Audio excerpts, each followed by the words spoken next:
right, folks, it being 6:08, I'm calling to. Order this meeting of the John Germain Library Board of Trustees. Okay. Period for public expression. Anybody have anything they want to add? No, you're just here for the audit. Okay. Good, well then we'll get right to it. That's the main event of the evening. All right. And it's my great pleasure to introduce our own auditor, Al Coster. Thank you. It's all yours. Thank you. You guys caught me in a rush, so I'm gonna go as fast as I can, but I'm not in a rush. So you guys have any questions, slow me down or whatever you want. Okay. There's two documents. One is the loosely stapled management letter. That's the vehicle that we use to make our internal control recommendations. We really didn't have anything to say, so it's good. You have one item there that's really more of a disclosure that we have to let you know that we did the financial statement and we conducted the audit. Okay, so congratulations on that, because over the last few years, we really whittled that down several pages long previously, so that's really good. As far as the bound report goes, the most important pages are 3 and 4, which is the independent auditor's report. It says that we conducted an audit, which is the highest level of service we can provide you. It says everything in here is materially accurate and it accordance with generally accepted accounting, which means you're up to code, so to speak, in the kind of information that's in the report and the format and how it's presented. So congratulations on that. Page 5 explains how to read the report, which I'll go through with you now. Page 6 is just a comparison of numbers from one year to the next, so I think you can figure that out on your own. Pages 7, 8, and 9 are a whole bunch of financial highlights in a narrative format, so if you don't like numbers, check out those pages and you'll be able to figure out what's happening at the library. And I'll try to touch back on some of those as we actually go through. So the first page with numbers is page 10. 10 is a balance sheet. Just to refresh your memory, this is a specific moment in time, specifically December 31, 2024, your fiscal year end. And what we see at the top third of the page are assets. Those are all the good things that you owned on that day. So when we think of good things, we think of cash. We had $935,000 of cash. We also had $28,000 of prepaid expenses, which are things we've paid for but not used yet. And then we had investments, $3,996,000. So really, when you add that to the cash, we were almost at, $5 million, which is pretty good, because included in that investment figure are money market funds, certificates of deposit, and U.S. Treasury obligations. So all very safe investments. So that's it. The right to use assets popped up a couple of years ago. It's not material, but I'll explain it anyway. That's the value of our leased material. So like our copy machines or whatever we're leasing, the value of how much is remaining of that equipment. And you'll notice if you go down in the liability section, that's offset by our remaining lease payments called lease liability. So those numbers just really offset one another. The capital assets, 15 million, that's the building, furniture and equipment, all that stuff after depreciation. Okay. So those are our assets. In the middle of the page, you have liabilities. Liabilities are debts. So we have accounts payable, 40,000, which is not a big number considering our budget. It shows that we pay our bills right away. We have accrued payroll of 27,000, which represents days our employees worked in December, at the end of December, but we didn't pay them until January. Not that we were holding that on them. That's just the way the payroll cycle fell. We have that lease liability. And of course, you're familiar with the mortgage. We still have almost $4 million left on our mortgage. Okay. So if you take your assets and you subtract your liabilities, what you end up with is your net worth, also known as your fund balance. Besides being your net worth, fund balance also is a scorecard of your profits from the very beginning of time. So whenever this library opened up in 1900 or whatever that was, any year we had a profit, your fund balance goes up, and if you have a loss, it goes down. Okay, so that's why the taxpayers like to look at that section and say, what are you doing with our money? Because that's what you profited over the years. That's how much we've taxed them that we haven't spent on them yet. So I think we've done a very good job of kind of differentiating or breaking down, or communicating what we plan on doing with our fund balance. So in other words, the first line there, non-spendable, 28,000, you'll notice that's the same number as the prepaid expenses. Part of our net worth, okay, relates back to those prepaid expenses, but we can't spend that money again. It's already been spent on things like insurance policies and things like that that are going to expire in 2025. We have restricted for specific purposes $262,000. The footnote in the back. Find that for you. Note 9 on page 19, you don't have to go there if you don't want, but basically there was money that's been given to us. It's not up to we don't have the ability to determine how that money is going to be spent. That really relates to the donor. And someone gave us money, right? We have the Sage Endowment. We have a teen writing program known as the Wagner Fund. We have an archival project for $21,000, and we have money, $15,000 that's restricted to scholarships. So yes, the $262,000 in total is part of our net worth, but we don't have the ability to, to determine how we spend that money. We do have $3 million that the board is committed for capital improvements. So good planning dictates we walk around our building and make sure that we have enough money to spend to keep the building in good shape. And then unassigned is really our rainy day money. Money that we have for an emergency, just like at home, you maybe have a few months worth of cash in the bank. Should you have an emergency, lose your job, you need money for cash flow. We have $1.6 million, which represents probably, I'm guesstimating about A little less than half our budget. 5-6 months worth of operating cash. Okay, thank you. So that's your balance sheet. You're in good financial shape. Okay, just to summarize that. On page 11, we move past the balance sheet. We go now, I would call this an income statement. We may know it as P&L or profit and loss. The governmental world, they call it a statement of activities. On the top half of the page, we see our revenues, how we earned our money. The middle of the page, we show our expenditures, how we spent the money. And at the end of the day, it shows a $98,000 profit for the general fund. But to look at this in a little bit more detail, if you go to the back of the report, starting on page 22, I'll try to go through and hit some of those financial highlights for you. Okay, so all the same numbers, just broken down in comparison to detail. So again, top half of page 22 are our revenues.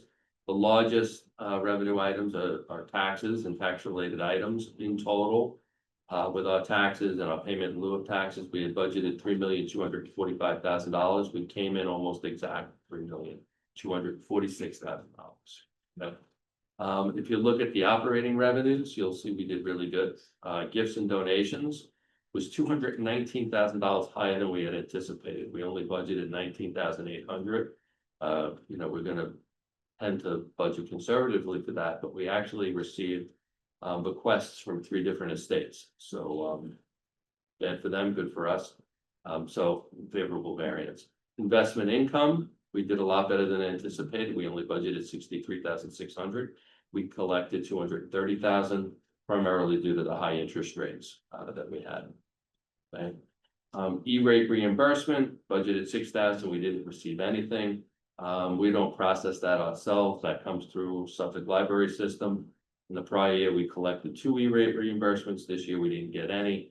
They don't always do things on a timely manner. So sometimes these things are done irregularly and we get the money. As far as our largest expenses, at the bottom of page 22, you'll see our biggest expense category. We budgeted $1,969,000 for salaries and benefits. We came in at $1,837,000. So we did a really good job budgeting for salaries, that first line there, which is the biggest number. We only had a $31,000 variance. So we really can't do any better than that. Health insurance did come under budget by $62,000, partially because we had somebody leave, retire mid-year and we didn't replace them. The other half of that is we always have staff who don't have coverage, or maybe they have individual. So we kind of have to budget in case they out for it. So in this case, we didn't have anybody use up that cushion for us. As far as the retirement and the workers' comp go, those lines were both underspent. Don't have a very good explanation other than they just came in less than we anticipated, which is good. Right. So overall, we did good on that section. If you go to page 23, you'll see all library materials and programs at the top of the page. These things are really primarily driven by demand. So for example, we underspent on the first line books just because we didn't have as many things we wanted to buy. If you look at the books for the history room, we only spent $29, even though we had budgeted 6,000. That's the kind of line where, you know, we have to discover something of historical value. Before we buy it, we didn't see anything that we wanted to buy this year, so that line was underspent. The big variance there was digital books, that was underspent by $22,000. That again is a difficult line to budget for. We really can't control so much what happens in that line, like books, we can choose not to buy something. But when it comes to the digital books, we pay per download, and whatever the patrons decide to download, we have. So that's a little bit more difficult. This year it was underspent. As far as library operations go, we did overspend on the third line there, computer peripherals, minor furniture and equipment. There was some blow up expenses, some residual blow up expenses in there. A few things that might have been budgeted for under regular capital outlay, but if they were under our capital limit, they got posted here. You go further down, almost 3/4 of the way down, you'll see travel and professional development. Read that explanation to you because it was too much for you to memorize. The library attributes this to paying for numerous training classes and conferences during the year. This includes PLA, NILA, and ALA, state mandated sexual harassment prevention training, as well as cybersecurity training and family place training. So that's why that line was overspent. The election line expense there was underspent. We didn't pay anything. The school district covered the cost this year for that. The scholarship line looks like it's overspent because we didn't budget anything, but you have to remember we got a donation that we saw on the revenue side for 10,000. Since we got the money and didn't expect it, we had to spend, we spent 5,000 of it, so we still have, you know, more to spend. That's the reason for that. Okay. On page 24, the top, we have our building operations. We have insurance, we have utilities. I don't have an explanation for that because it wasn't more than 10% of the total expense line, but insurance was underspent $7,600 primarily because premiums were lower than we had anticipated. Building repair and maintenance, you know what that is, that all relates to the HVAC. There isn't required for that.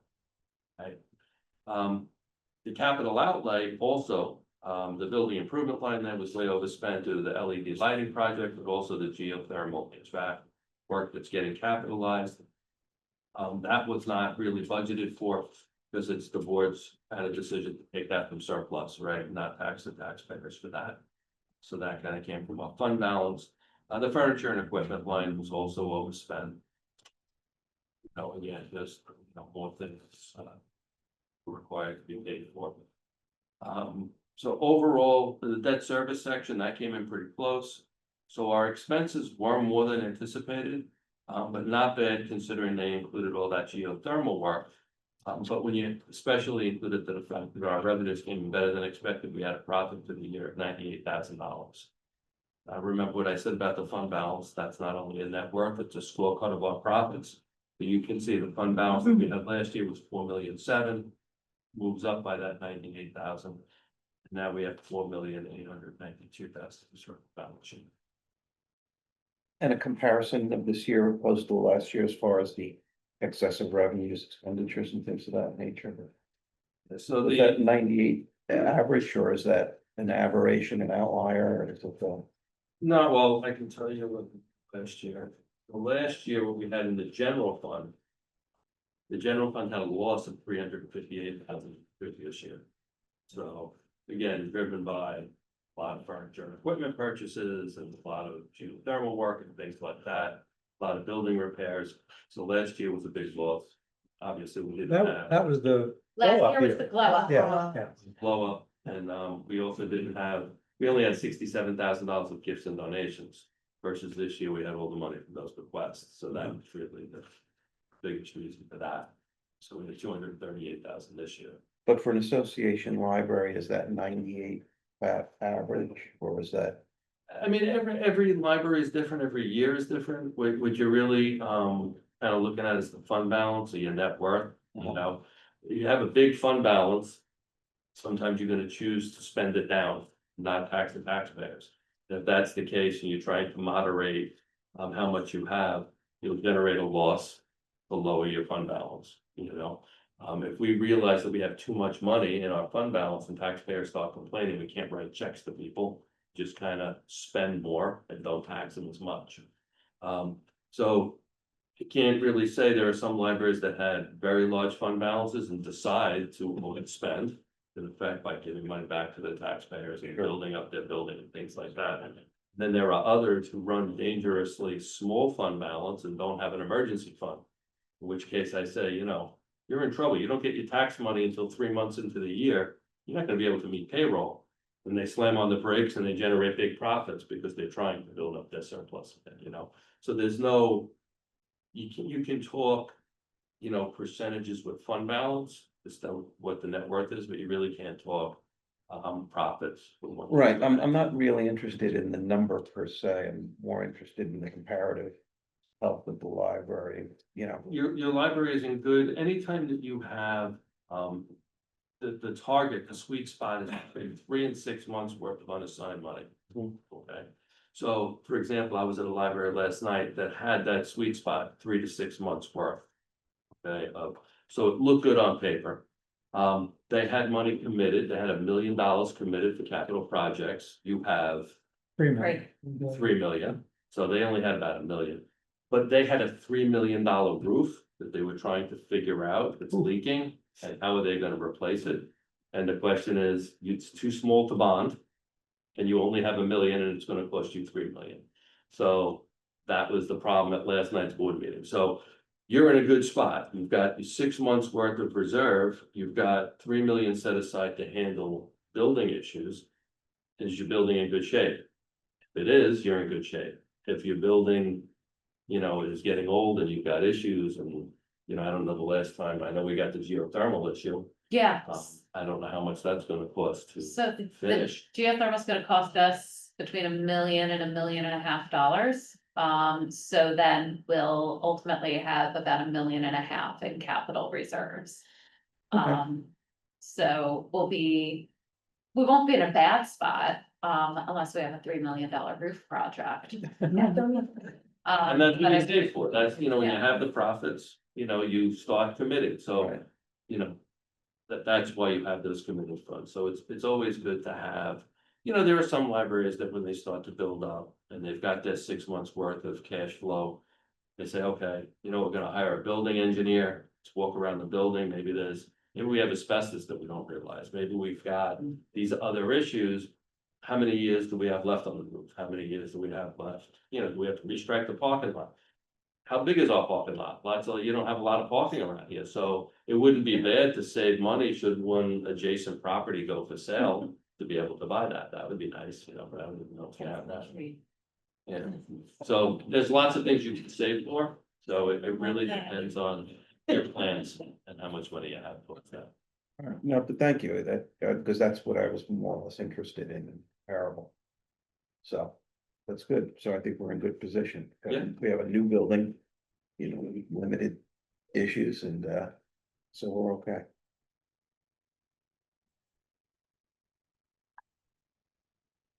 Anybody else have any questions for Al? Any questions? Well, just a quick one.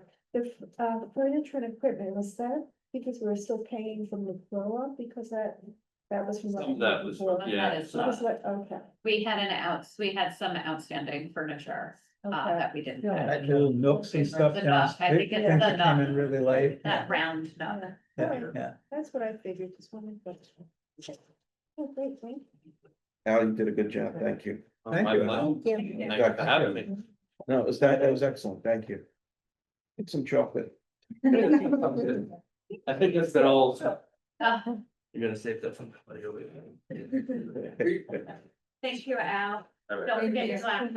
I'm not gonna get forward out. How come get that to? Um, Are we ready to move on? we are ready to move along, but I do need, a motion. Hold on. Dude, what are you looking for? For business. Contact information.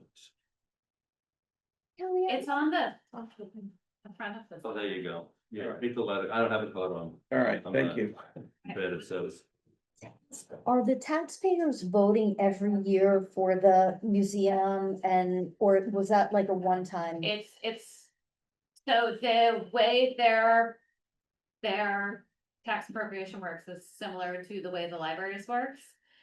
If they wanted to put forward a proposition every year and raise taxes every year, they certainly could. Mhm. I do not believe that they are choosing to do so. But if they do not vote, they still pull that same amount of money every year until they raise it again. So I forget what it was. What was it, 175?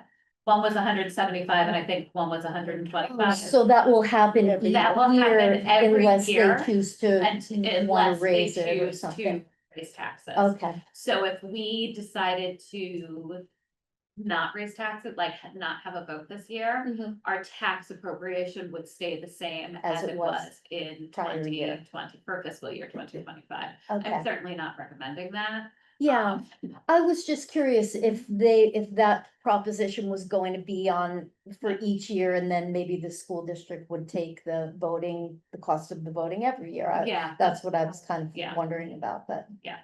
It's my understanding that there are other parts of the state.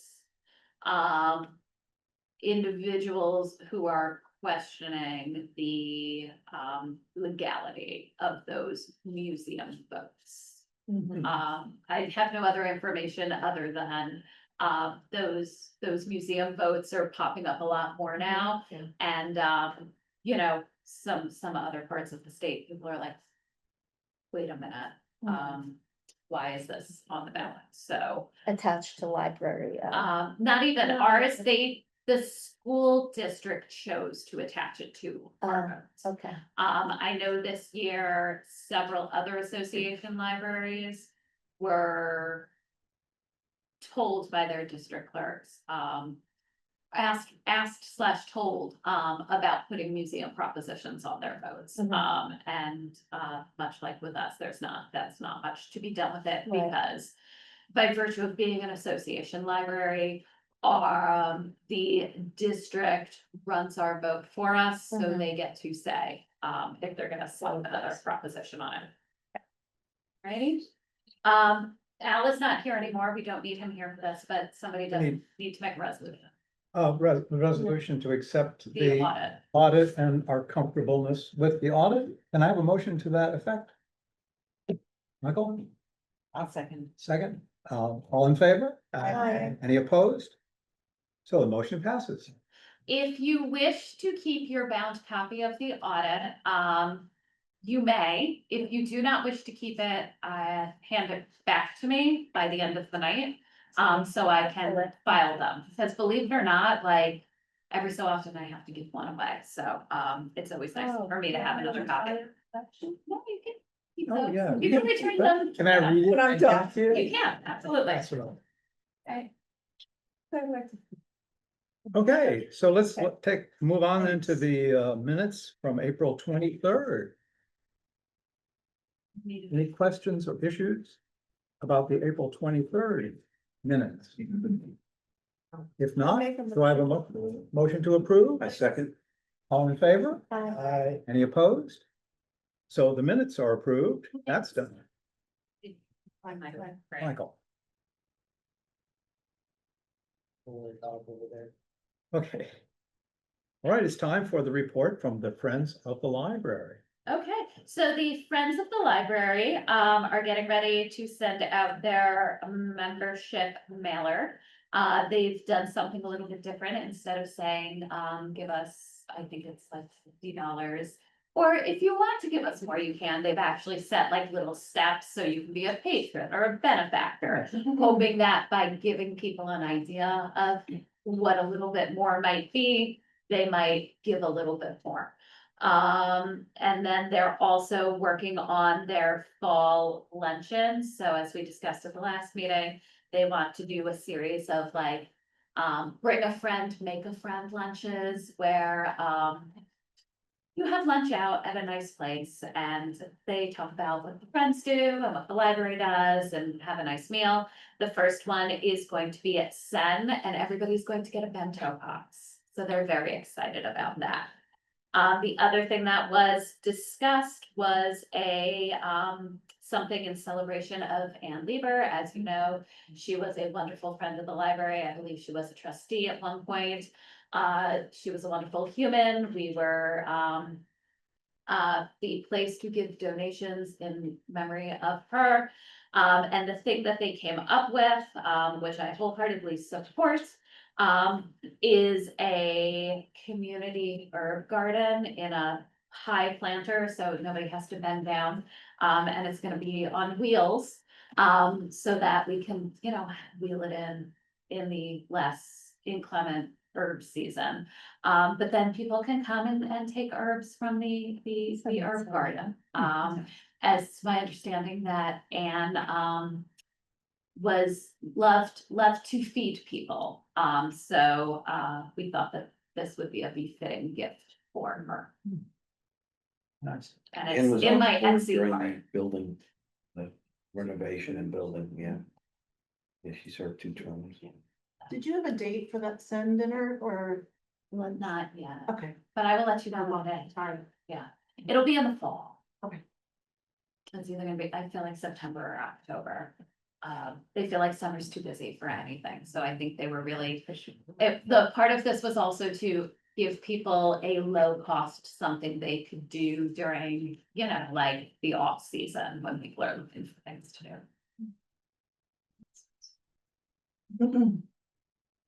Is that it? That is it for the Okay. friends. All right, thank you. Time for the treasurer's report. Okay, Megan? okay, so the treasury report for April, even though we're almost in June, here we go. The operating accounts, you can see from the chart, we're at 1,154,000. Our preferred savings account with Morgan Stanley's at 481. And the First National Capital Market account is approaching 700,000, as we discussed last month with the deposits made from the T-bill sale. We had another T-bill maturing on April 4th in the amount of 263,893. The Finance Committee approved the sale of this T-bill and Elliott coordinated it, and the full amount went into the First National Capital Money Market account. So that is reflected here as well. So total cash investments were at 2,363,000 and investments are at, as of April 30th, we're at 3,264,000. Our mortgage as of April 21st was 3,808,000. Again, it's maturing December 31st of 29. Our expenses in April were just over 336, which is a little bit higher than our usual nut of around 300. However, there was, we did pay for the audit, which is 15,800. We had 16,000 in HVAC remediation expenses. And we did have 2 electrical bills hit in the month of August. So it shifted a little bit. As of April 30th, we're 1/3 way through the fiscal year and our overall expenditures are right in line with that at 31.49. You can see the checks here, our payrolls were typical, both 49,000 and almost 48,000 with 21 employees. And that is the report for April. And you won't see it here, but we did also receive in May another payment from the school district in $98,000. So that'll be reflected next month. Any questions, anyone? Very good, thank you, Megan. That sounds good. So basically, a key number, I guess, to focus on is we have about 700,000 available for when those bills start coming, which we'll talk about a little bit later, I We will, guess. Yeah, great, terrific, thank you.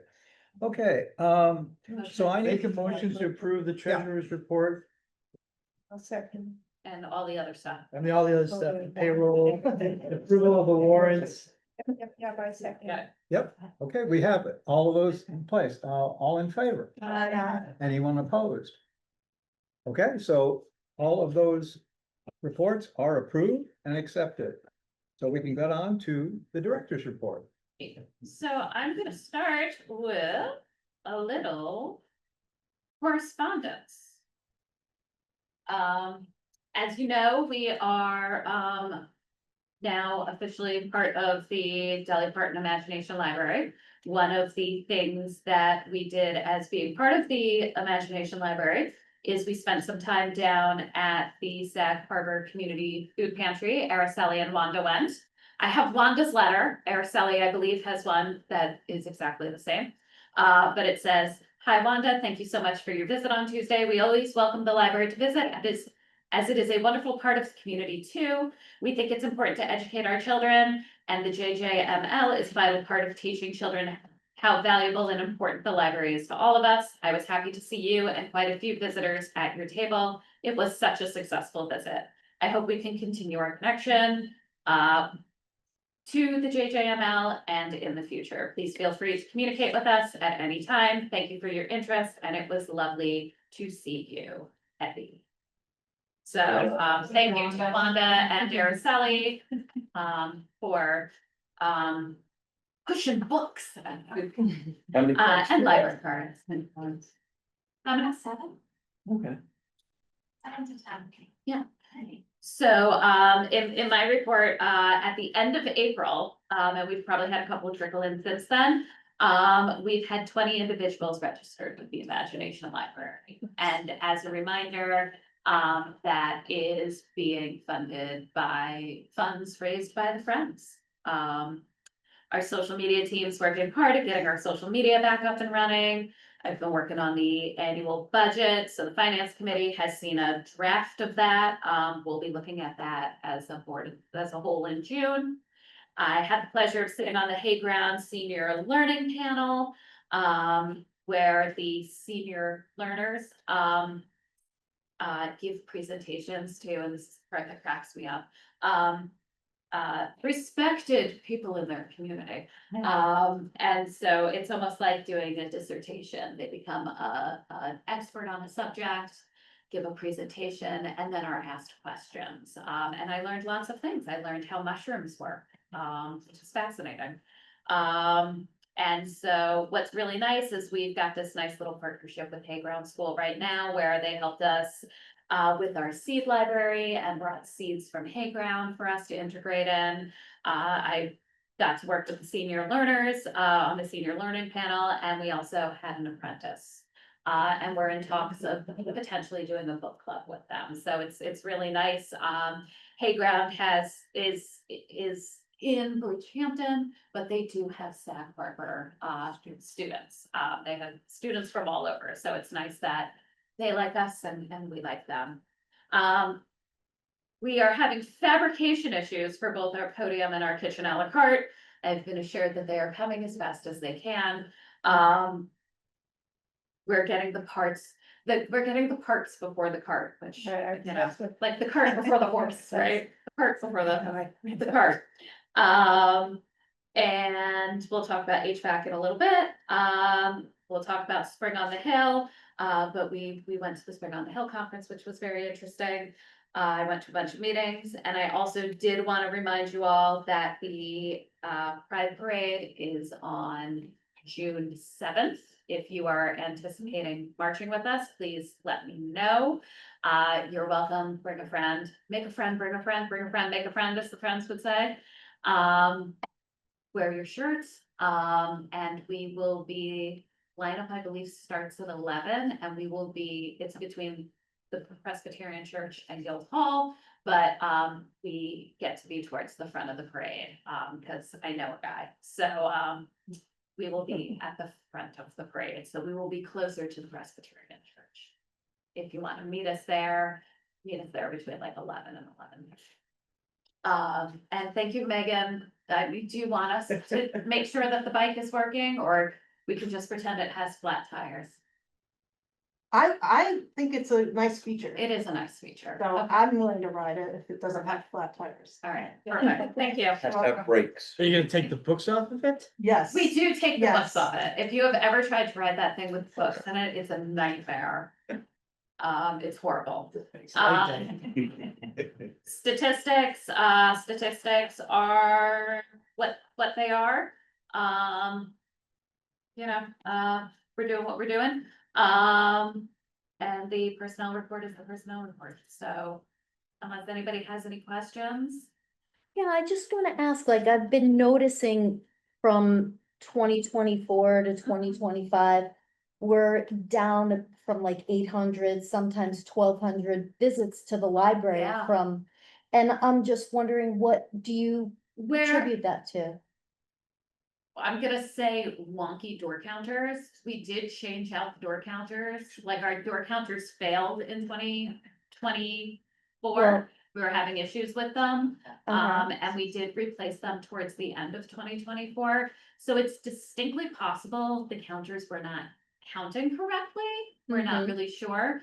In terms of, individuals through the door, I don't feel like we're any quieter. Mhm. But at the same time, in terms of materials being checked out, those numbers are physical item checkouts. Are where I know we're down on those items, but so is every other Do you library. think people are using more, because they can read books without coming in, right? They Yes, can do so, electronic, so digital is media- that, We've, up until this month, we've seen a definite, as our hard cover book, like our physical materials are going down, our digital are rising at about the same rate. mhm, This is the first month where I did not see that, and it was sort of stark. But the Suffolk Cooperative Library share the digital collection, and the cost for the digital collection had been skyrocketing. yeah, So several things were put in place to sort of slow that. So up until recently, whether your library card was expired or not, you could continue to check out materials digitally. Now there's a block, so if your card's expired, you're not checking out digitals materially. You're not checking out items digitally, and we've had people call us and they're like, hey, my library card's not working. We're like, hey, do you still live in Sag Harbor? And they're like, no. And then we're like, oh, well, your card's expired. You need to, use your library in like Wow. the city or Florida Yeah. or wherever you might be. Mhm. East Hampton, sometimes it's just they've moved the town over. But this might be new information for you, but for those who have been on the board for a really long time.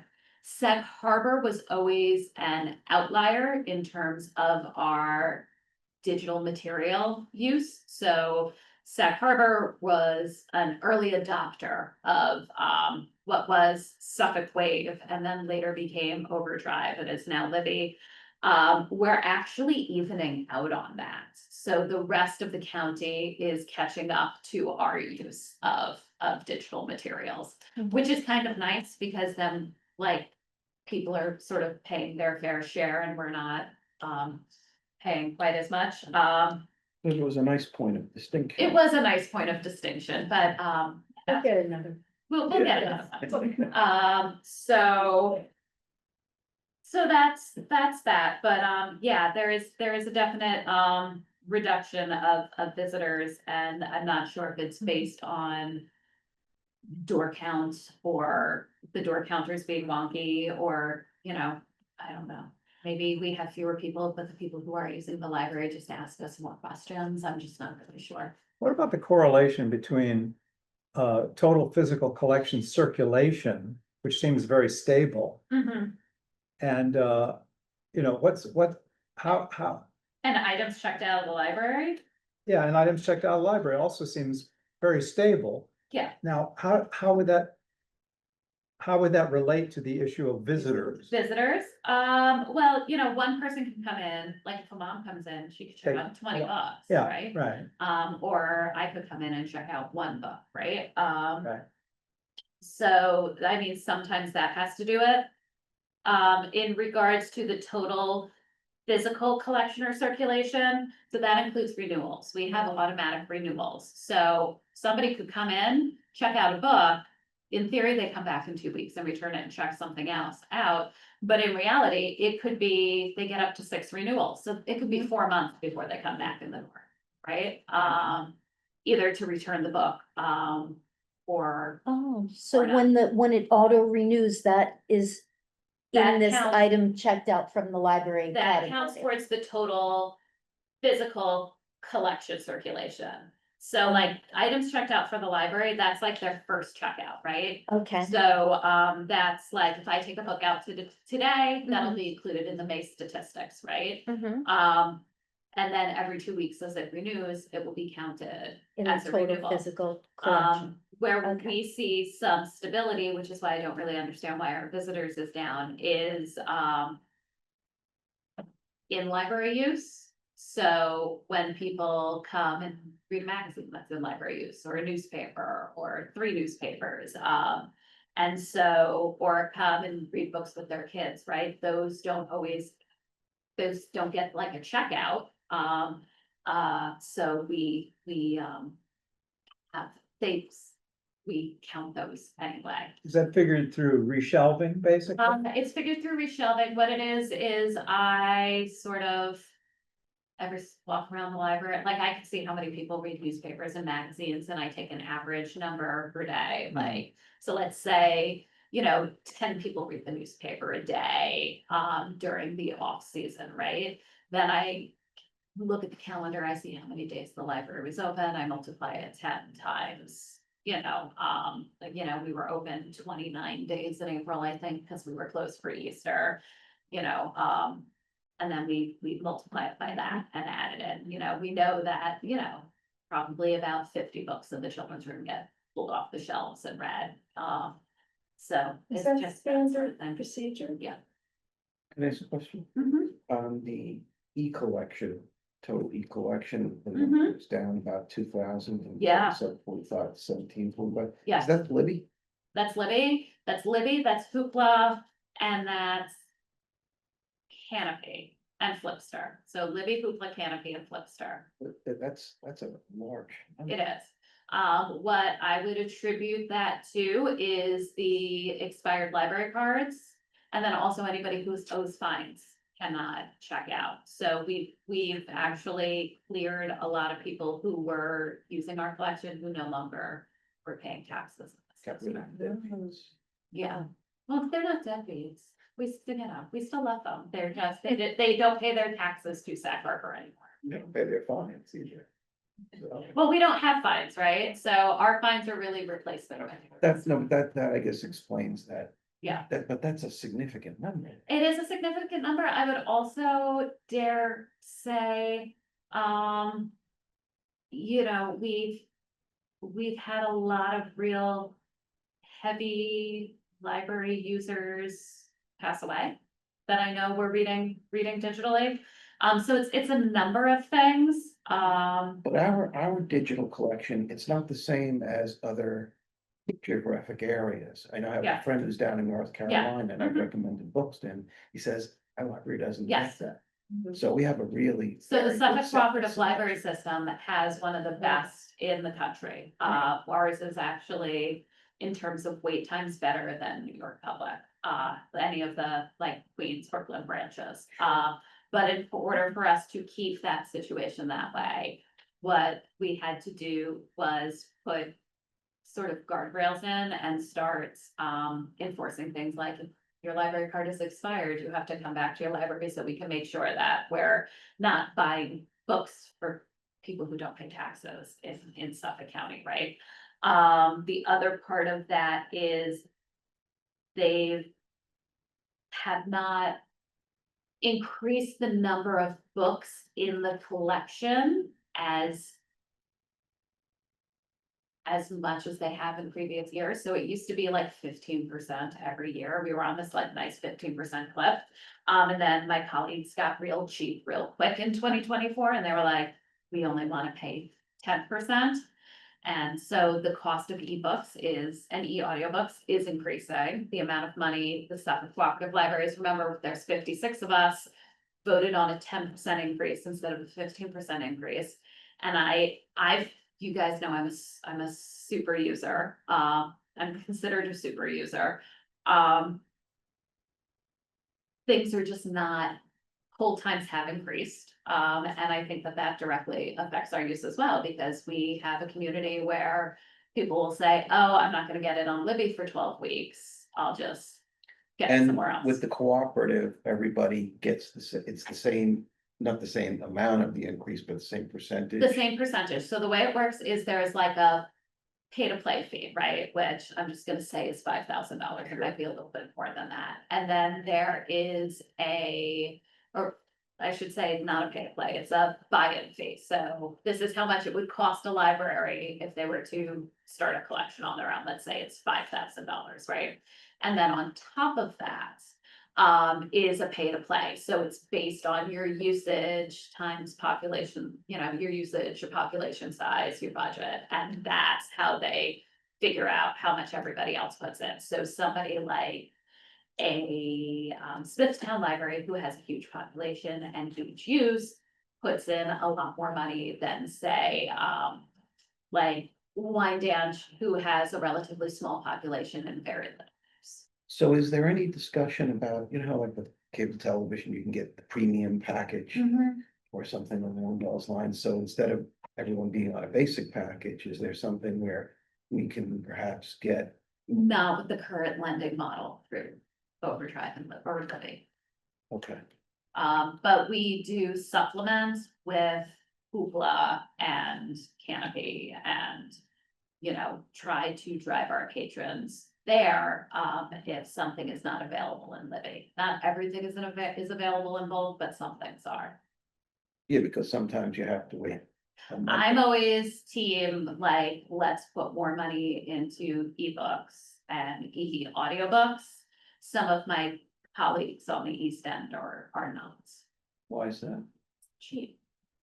No, I would say every library is different. Every director does what is in the best interest of their library and their operating budget, and they look at their usage and they look at what their tax cap is, and they make a decision based on that, much like we make a decision based on what our budget is, right? Like death taxes, health insurance and ebooks, like just have it in your heart that they're always gonna go up a huge amount, But but isn't there a direct correlation, this is something that's been going on for decades now, where you needed physical space in order to have X amount of books? With digital, yeah, you don't. you don't. But the cost of digital books is kooky. And I don't wanna take too much more meeting time, but, we have a pamphlet upstairs that explains why ebook costs are wacky, that I'll grab for you, that system put out, but that's really what part of the problem is as well. So it's just like, what's gonna cost you $10 on Audible is gonna cost me $100, you're gonna own it forever. The Suffolk Cooperative Library System is gonna be able to circuit 26 times before they ask us to pay another $100. All right, I won't take up any more time, but thank you. And this all could get more complicated next year if there's a lack of funding towards Yes, ebooks yes, from the but state. yes, but you call your assembly person, you all should have gotten from Nyla an action, So email. respond, yeah, respond. Yeah. Yeah. And that's that. Yeah. So if anybody wants to approve the. good night. I'll make a motion to approve the personnel report. I'll second. All in favor? Any opposed? So that is approved. Director's report and the personnel report. Committee reports, personnel, Personnel did not meet. okay, finance, Finance did meet, we had a lot to talk about, we met on the 14th. One of the agenda items was to discuss the fate of our May T-bill, which was maturing on May 15th in the amount of $898,000. As a committee, we decided to reinvest a major portion of that because the interest rates are still holding. So Elliot orchestrated that transaction. So we reinvested 600,000 in the 12-month T-bill at 4.025. And that will mature in May of 26 with a growth of a little over $24,000. The remaining 298,000, we came to the consensus as a committee that the capital account, which currently has 700,000 in it, is gonna be less 425,000 very soon because we're paying for the units, for the HVAC unit. And as a committee, we felt that maintaining a balance of about $500,000 in the capital account after that was sort of optimal in terms of cash flow and liquid. So the remaining 298 of the May T-bill was reinvested in a short-term 1-month bill at 3.88%. So that'll mature on June 20th with a gain of about $1,100. And then I think our intention is to move that 298 back into the capital account, which after the purchase of the unit will, the First National account will be around $520,000.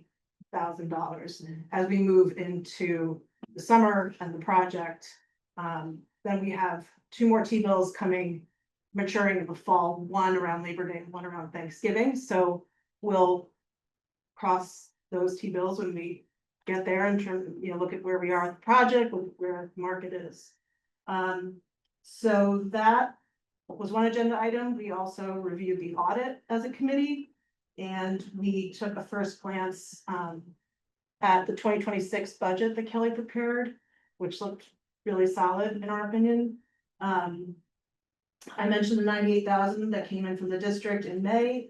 And then the last item we talked about was, and maybe Kelly wants to address this, was an extra fraud protection fee that Dime was recommending to us based on Yeah. something that happened. So, I got a call from, Shariah at the bank, who let me know that one of our checks, did not make it to its intended, receiver, and ended up on the dark web. And so the choices were, change all your account numbers, which really doesn't protect us because it can just happen again, and then we have to change all our account numbers again, or to enroll in positive pay. And what positive pay basically does is it's a little bit more work for Wanda and I, but, when we write our checks, and get them signed and they're prepared to send out, we basically upload to Dime. And then every time a check is, cashed, like Dime is checking on the back end at the same time to go, yep, this is a positive pay, this number, this name, this amount matches what they told us it was. Because right now, the only time you catch a fraudulent check is when you look at, when we try to reconcile the books and we look at the bank statement, and then I look at all the tiny little checks on the bank statement. So this basically adds a layer of protection at the time the check is cashed. Does that make sense? Sense to everyone? Great. So I just signed the pro forma for that today. So we will be, Wanda and I will be doing some training in the next couple of weeks. Until then, Shariah basically sends me an email every time somebody tries to cash a check that says, is this a good check? Can we cash this? And I say, yes. Or That's no. free. And that's free. That's free. But it's not, I mean, it's fun, I It's not, guess. it's not, yeah. But, so that's the plan until we get positive. And pay Al in place. was, that he recommended. Yes, Al said that it's, a lot of his clients have had similar issues, and, he also wholeheartedly recommends positive pay. Great. Because the fraud is frauding. Dan, Yes, buildings and grounds, did not meet. did not meet. Plan to meet next week, Plan to meet next week. or the week after, Yes. hopefully next week. Policy, long-range planning. We did not meet. If we're gonna meet Okay, next week, outreach, next week, public because I relations. Did not have- meet. Did not meet. MASH board. Park. That's Park, oh, park board, yeah. That's me, MASH board. So the playground is in great shape for the summer season. The school installed helmet boxes in the dugout. They're there just for the season. They say Pearson on them. They get removed after the season. Tennis is now open. The maintenance in the park is in full swing. They put their geraniums at the monuments, and the planters are by the entrance that have flowers. They are not doing what they were gonna do with 5 and 6 turning into paddleball courts because they got a lot of complaints. They applied for a grant. The village applied for a grant at Silly Farm Park with the village, county, and town to clean up invasive species and just clean it all up.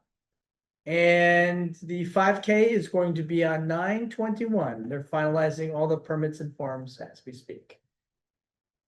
That's the park board. Thank you. So on to old business. HVAC updates.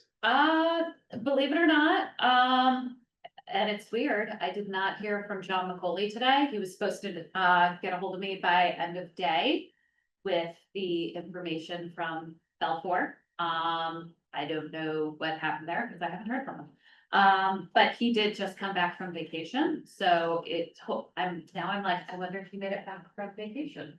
Or if he just stayed in Florida. So I will follow up with him first thing tomorrow. I'll give him a phone call. What are we hoping to hear?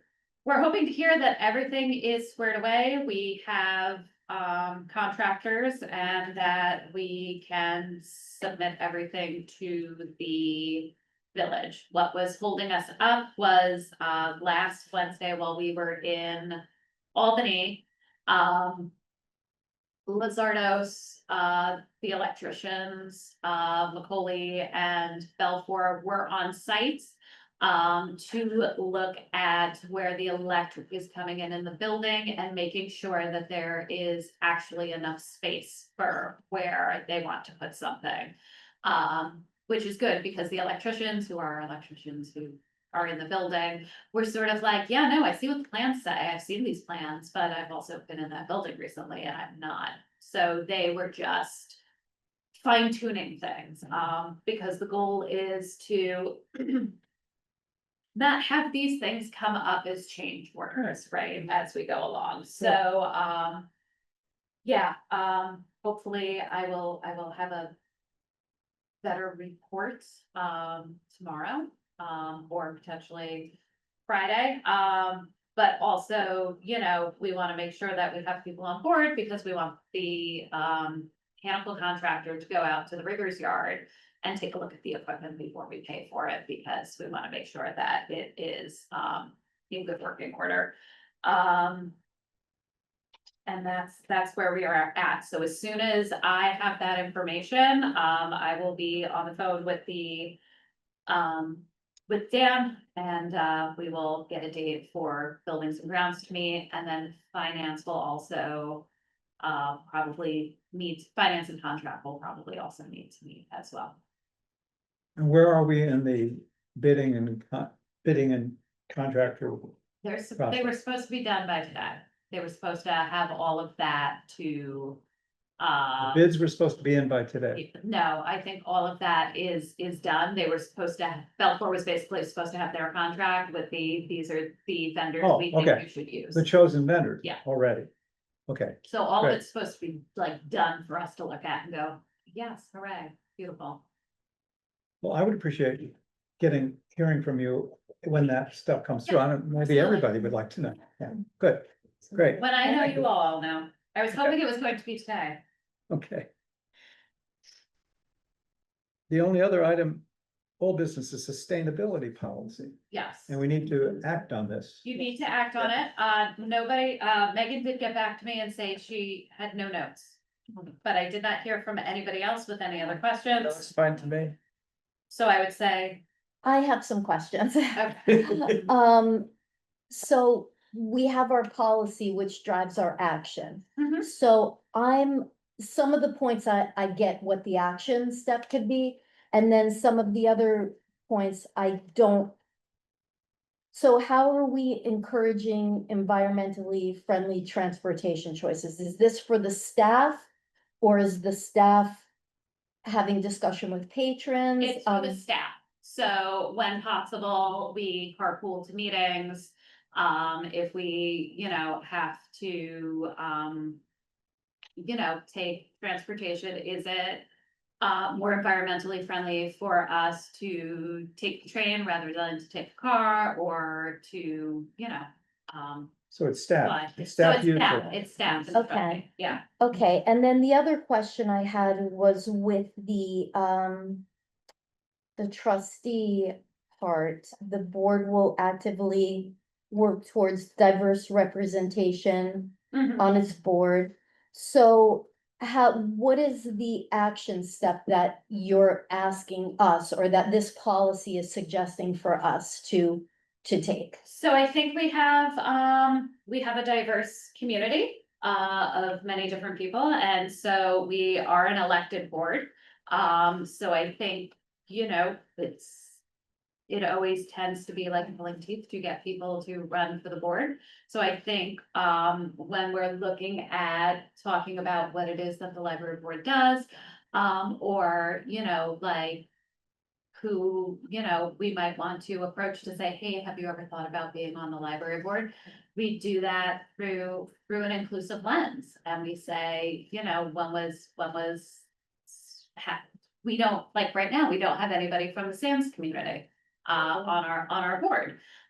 Who do we know in the SAMS community? Who, is a library user or isn't a library user that you might want to reach out to and say like, hey, have you ever thought about being on the library board? Let me tell you what it's like to be a trustee. Oh, you don't use the library. So it's sort of two-part. It's being a better ambassador as a trustee about what it is that the library does, and what it is that we have to offer to all members in our community. But then also, when a seat opens up on the board, even if it's a seat where we have to appoint someone, right? If somebody has to step down for whatever reason, they win the lotto and move to Hawaii, you might have the opportunity to appoint until the next election.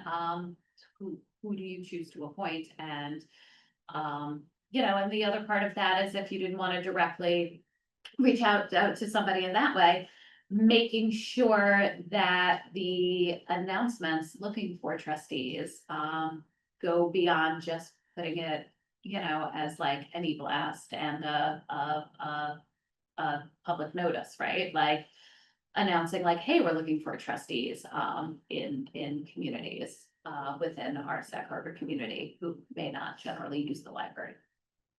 Yeah, and I think that, Okay. we're coming up to the point in the year where we are gonna be looking for trustee, candidates.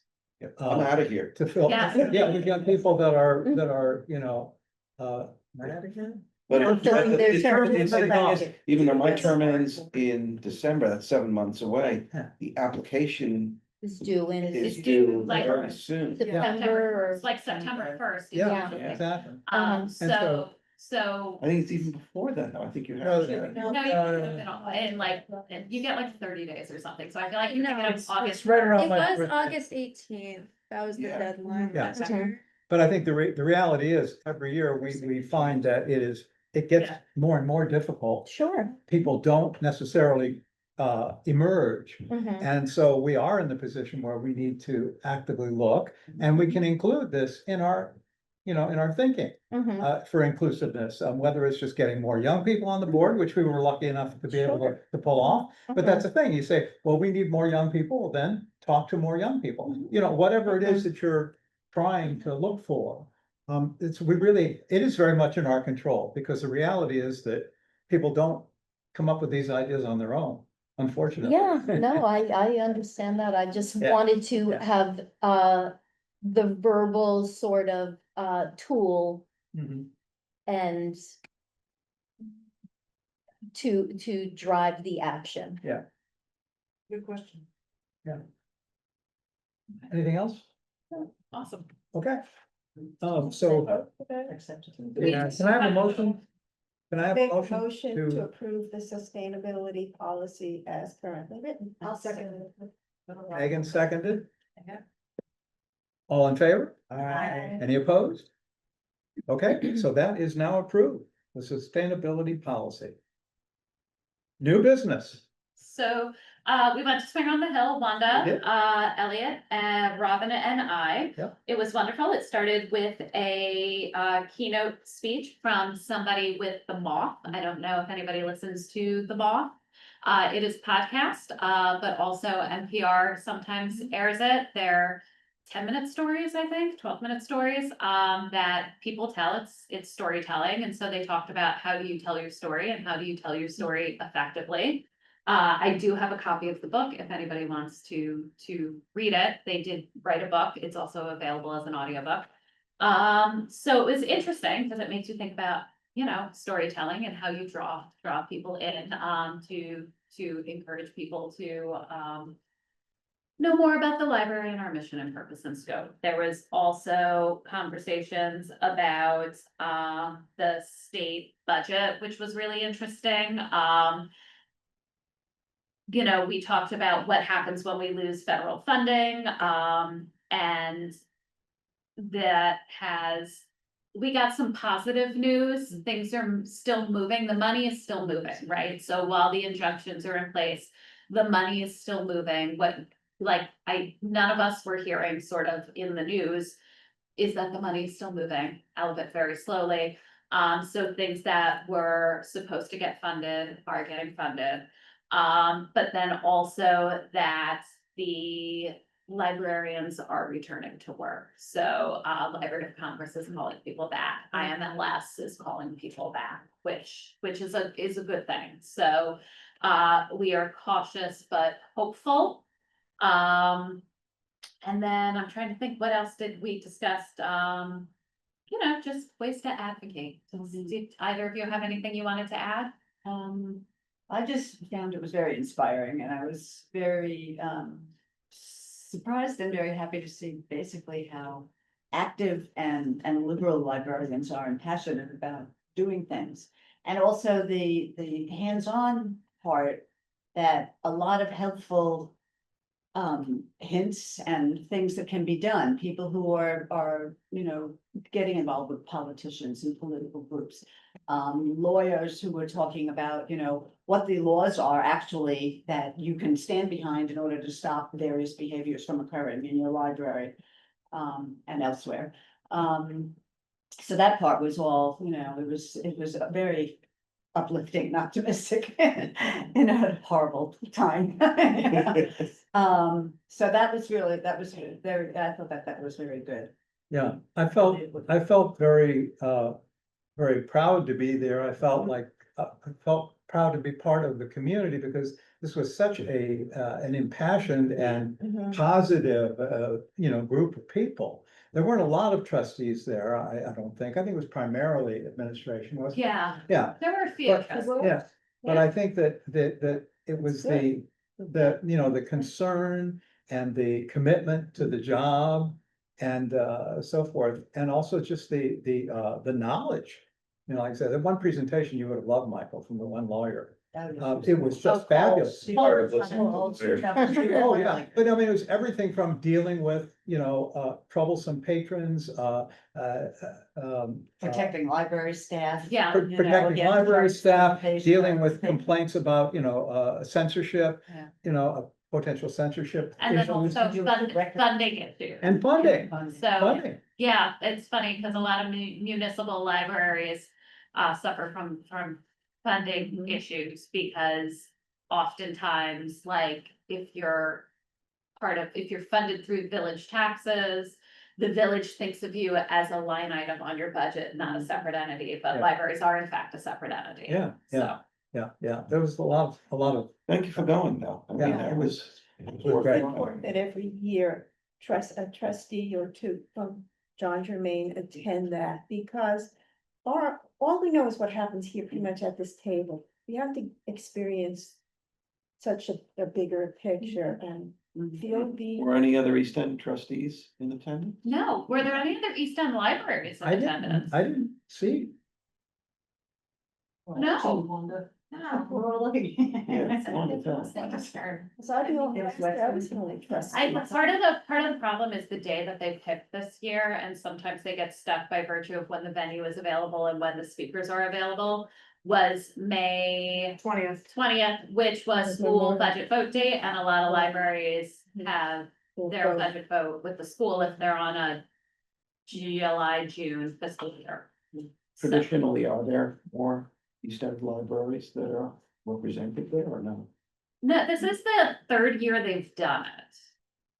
Oh, so So it's new. it's new, it's a Uh-huh. new conference. They had about 76 people this year, which was, I think they said like 15 more than last year. Wow. 10 or 15 more. Is that what they expected, more or less? Yeah, it's a small conference, and it's kind of a niche conference because it's really based upon advocacy and budgeting and so it's really, you know, an administrator trustee conference. I feel like Friends of the Library should also, like the Friends of the Library section of NYLA should push hard for their members to go.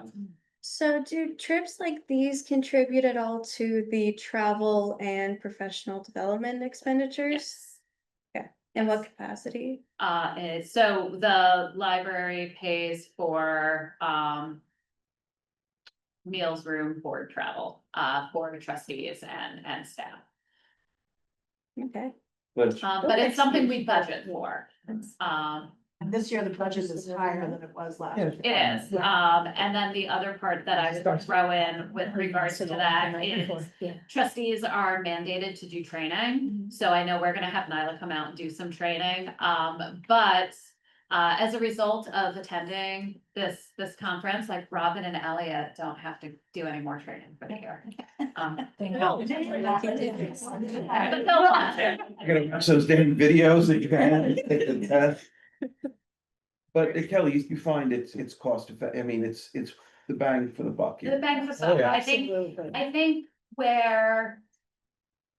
And I think this for too, what I said, I think that there is not enough training for trustees and board members. And at the end of the day, and I say this with all love and affection for all of you, boards are oftentimes well-meaning volunteers.